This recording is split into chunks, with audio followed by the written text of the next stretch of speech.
juggling them all.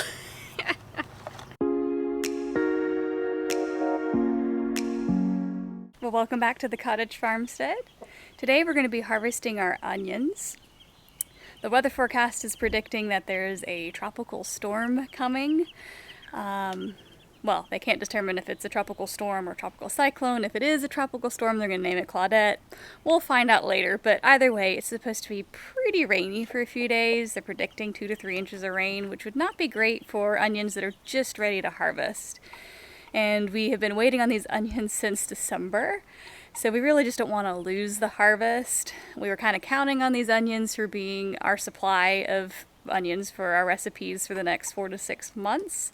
So we just don't want them to go to waste. So we're going to harvest them a little earlier than we had hoped, but hoping to head off any sort of mold, mildew, fungus, or even some of them going to bloom on us.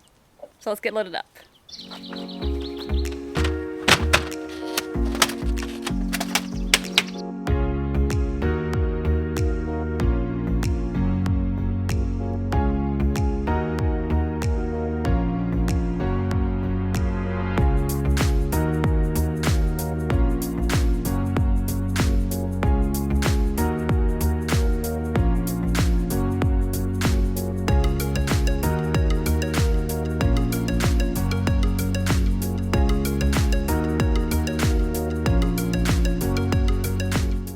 So we have 2 rows of onions that we're going to be pulling up in our urban farm plot today.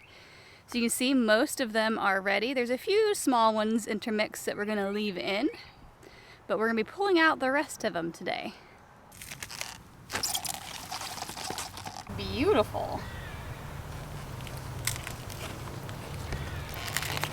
So there's no magic recipe for when you harvest your onions. Sometimes you wait until the tops start to fold over. But one neat thing about onions is the larger the leaves and the more leaves you have correlate to a larger onion. And each of those leaves is one of those layers within the onion itself.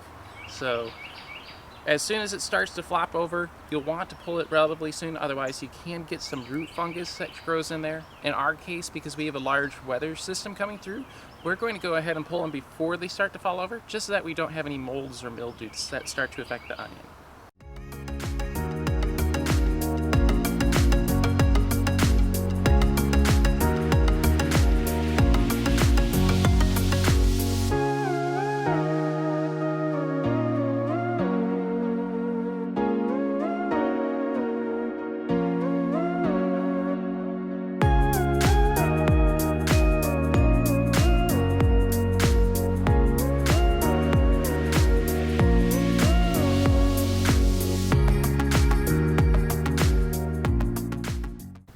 Like our tomato string got all tangled up in there.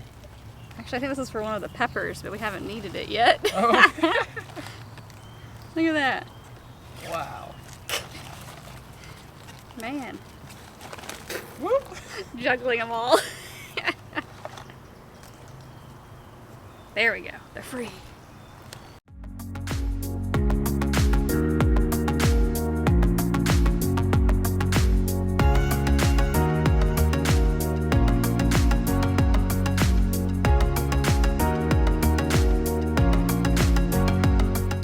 This is the big onion that we've been watching for several weeks that you've probably seen star in a few of our videos, and we're finally pulling it out.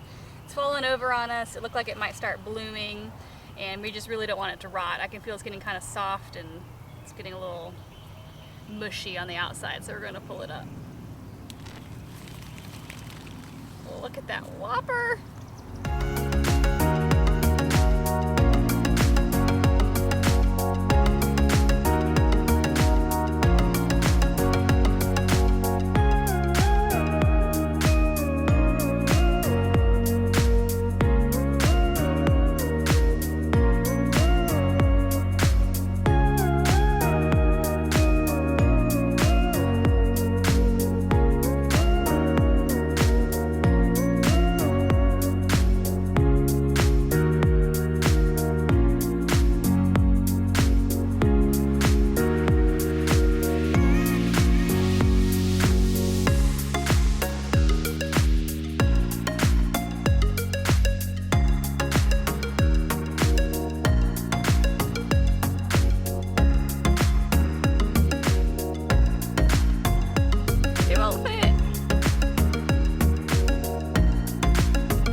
So this onion here had bloomed.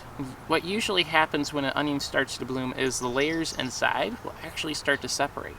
So as soon as you see this starting to happen, if you want to preserve that onion, it's probably a good idea to snag that as fast as possible.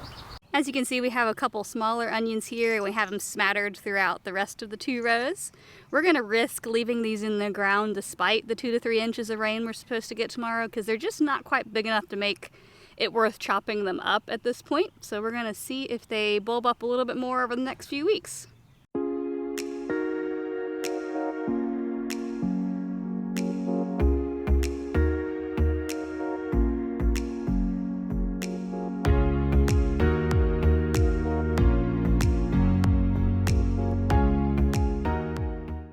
So typically you don't wash the onions if you're wanting to cure them and have them dry and keep them in some storage.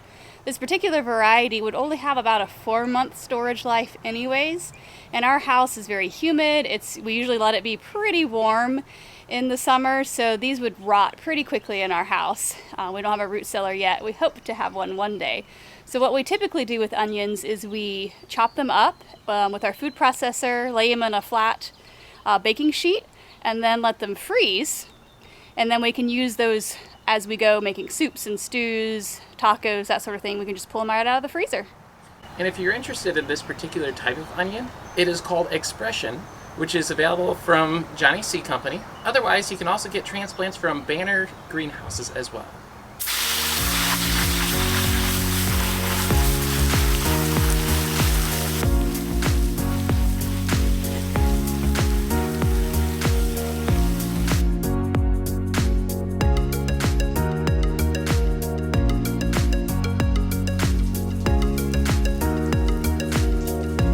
So we are freezing these instead of letting them dry cure. If you were dry curing them, you would just let it dry naturally and then brush the dirt off afterwards as this outer skin layer continues to harden as time goes on.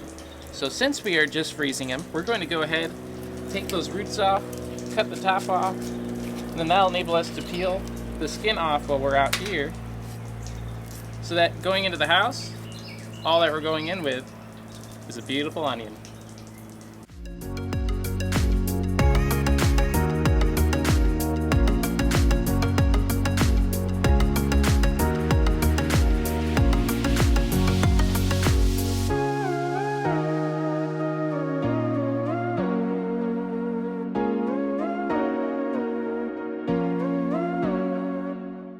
So this was our Whopper.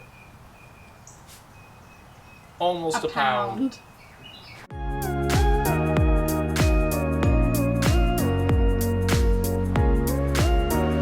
Here's the last few onions. Looks like we have 22 pounds, 10 ounces of onions from this first go.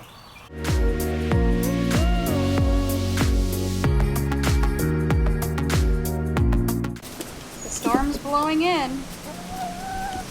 We're back in the kitchen this afternoon. We did a little bit more work outside before the storm started blowing in. Right now we have a lot of gusty winds, so definitely something tropical coming in. And like we mentioned earlier, we don't let ours dry cure. We don't have a great place, and then South Carolina, for the most part, we can only grow the types of onions that don't keep as long, so a couple months is usually just not worth it for us to dry cure. I'm going to take off some of the green layer bits and we'll put that in our scrap Ziploc that we have in our freezer, and we use that when we make our broths, the ones that are a little bit more papery or green.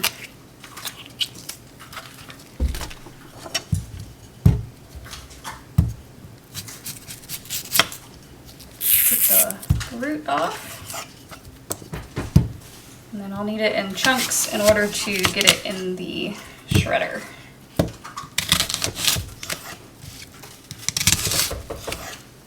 Last year our food processor lost one of its sides, so we have to kind of hold it down. So if you see me kind of pushing it to hold it down, that's why it's like that.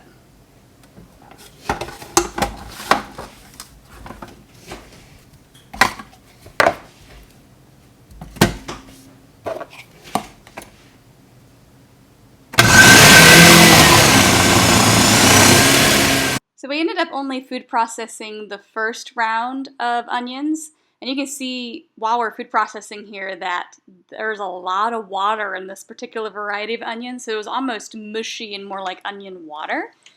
And we knew that wasn't going to freeze well the long term, so we ended up hand chopping the rest of them. So we have two different onions here. This one here you can see has this little pocket right here, and this one's solid all the way through. This shows you, with the pocket, that this was about to start to bloom. And when that happens, the layers start to separate rather than staying nice and tight. If you're going to dry cure your onions, this will greatly shorten the lifespan of your cured onion, whereas when it's nice and tight, a lot less oxygen can penetrate the bulb itself, keeping it fresher for much longer. So if you can see, I've stuck it in a single layer. I used some parchment paper to get 2 layers in there. We'll let that chill and break it apart and put it in a Ziploc bag for future use.